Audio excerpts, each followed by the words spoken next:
بسم الله الرحمن الرحيم. السلام عليكم إخوتي الطلبة، كيف حالكم؟ كيف الصحة؟ درسنا 79. موضوع درسنا القاعدة الثالثة. درسنا قاعدتين من 1 إلى 2 ومن 3 إلى 10، والآن سندرس القاعدة 11 و12، ما حالهما مع المعدود. فتعالوا نتعلم هذه القاعدة أيضا حتى لا نخطئ في التكلم، حتى لا نتردد، حتى تنطلق ألسنتنا على الأرقام، كذلك في الحوارات وفي الكلام مع الناس. بسم الله الرحمن الرحيم. القاعدة الثالثة: العدد 11 12 يوافقان مثل 1 و2. 1 و2 يوافقان كذلك، كما درسنا كتاب واحد، كتابان 2، كراسة واحدة، كراستان 2. فكذلك 11 و12 يوافقان المعدود أي التمييز بجزئيهما في التذكير والتثنية. جزئيهما کیا مطلب؟ جزئیہما 11 12، 11 جز 10 جز، 12 جز 10، بجزئیہما دونوں اجزاء کے ساتھ.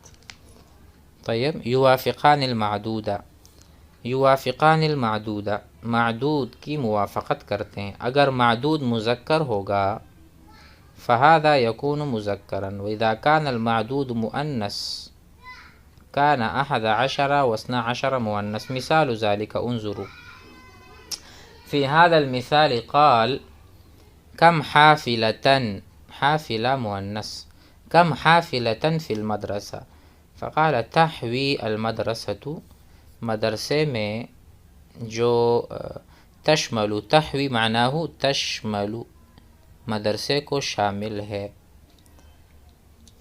کم حافلة فی المدرسہ، مدرسے میں کتنی بسیں ہیں.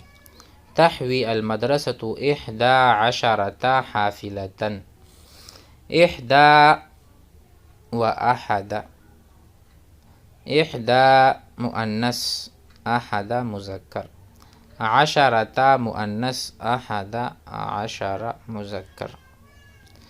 فالآن انظروا، لأن المعدود حافلة وحافلة مؤنث، فلذلك 11 حافلة.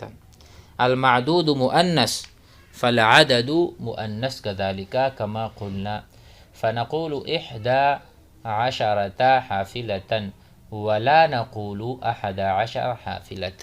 هذا خطأ كبير وخطأ فاحش. هل فهمنا؟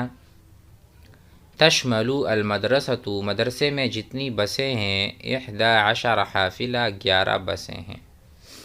ثم بل تضم المدرسة 12 حافلة. انظروا مثال آخر، 12 12 کی مثال.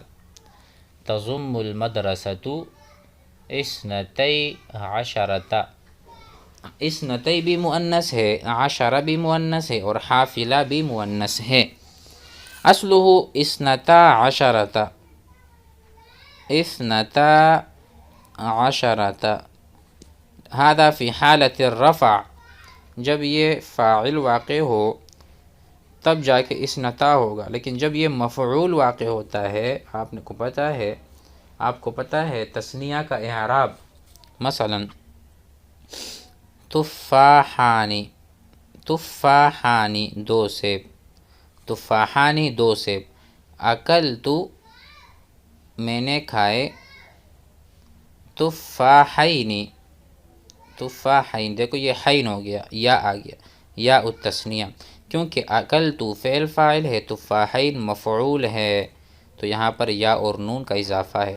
تفاحانی الف نون ہے کیونکہ یہ حالت رفعی میں ہے. أنتم تدرسون الإعراب؟ نعم. أليس كذلك؟ بلى. فكذلك تضم المدرسة، تضم فعل المدرسة فاعل اثنتي، یہاں پر نون گر چکا ہے، اثنتي عشرة حافلة. المهم 11 11 اثنتي عشرة حافلة، لأن الحافلة مؤنث فهذا العدد مؤنث. فهمنا؟ طيب، الآن نتقدم إلى مثال المذكر. ما هو عدد الطلاب الذين في المصلى؟ ان طلبہ کی تعداد کیا ہے جو مصلی یا میدان میں ہیں. ما هو عدد الطلاب الذين في المصلى في الميدان؟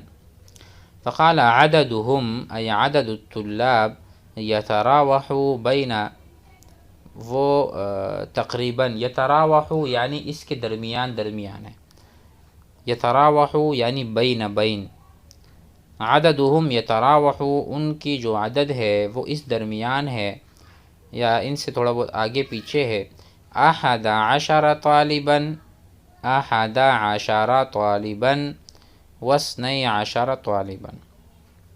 فانظروا 11 مذکر 12 مذکر. لماذا؟ لأن المعدود مذکر طالباً ليس مثل الحافلة.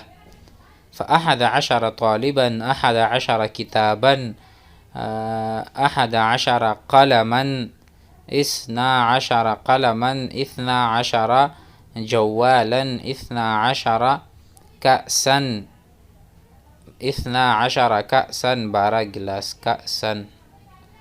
فهذا هو ما تعلمناه. هذه القاعدة هي أيضا قاعدة من 11 إلى 12 وهي مفيدة كذلك. جزاكم الله خير. فهذا نحن درسنا وفهمنا هذه القاعدة. أيضا نأخذ المثال الآخر أيضا لا بأس. بعده مثال آخر، ألك، کیا آپ کے لیے ممکن ہے، ألك هل لك، فی الحقیقہ هل لك أن تقدر، کہ آپ تقدیر یا آپ اندازہ لگائیں، عدد الابواب فی مدرستنا، کہ ہمارے مدرسے کے کتنے دروازے ہیں. هل لك أن تخمن، تخمین کریں، تخمینہ لگانا. هل لك أن تخمن، تقدر، تخمن عدد الابواب، دروازوں کی عدد، فی مدرستنا، ہمارے مدرسے. فقال أظنها، أظن الابواب بین 12 بابا، بین 12 12 سے لے کر 13 بابا، 12 سے 13 ہو سکتے ہیں. فهذا هنا 13 ثلاثة مؤنث 10 مذکر، لها قاعدة وهذه القاعدة ستأتي إن شاء الله في الدرس الآتي سندرسه. ہم اس قاعدے کو آگے پڑھیں گے. لماذا هذا ليس بينهما موافقة؟ 3 مؤنث 10 مذکر، لماذا؟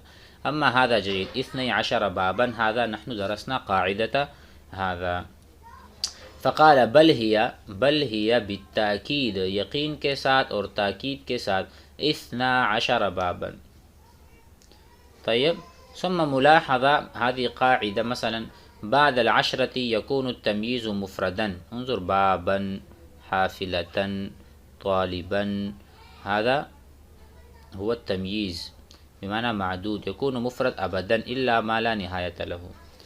طيب، جزاكم الله خير. قد فهمنا هذه القاعدة أيضا، وهذه كانت قاعدة الثالثة. وسنأخذ إن شاء الله قاعدة من 13 إلى 20 في الدرس الآتي. 13 سے 20 تک کے لیے کون سا قاعدہ عربی زبان میں، وہ بھی ہم سیکھیں گے. السلام علیکم.